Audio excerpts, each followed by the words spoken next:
Good afternoon mga boss. Ito nagbubuhos kami ng poste. Yan. Nagawa nga ng bahay kasi wala nang ano sa jeep. Mataas na ang diesel. Ito, gawa muna tayo ng bahay. Yan.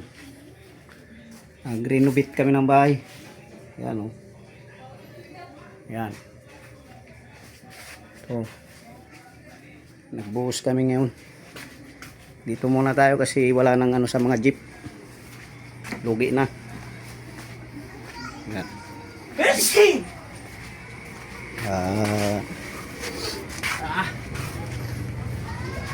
Yan.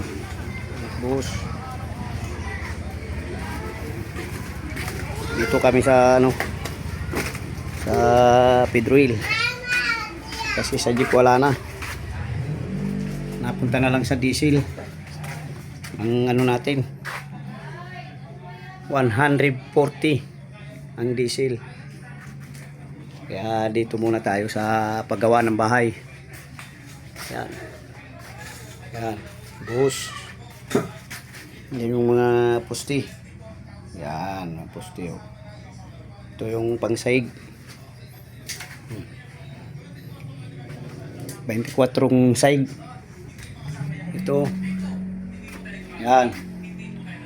Yan. Buhos kami ngayon mga boss. Kasi sobrang mahal ng diesel. Sa sobrang mahal na, dito tayo muna. Yan. Yan. Itong mga tubular. Bahay ito mga boss ha. Yan. Pagawa ng bahay. Yung nagpagawa.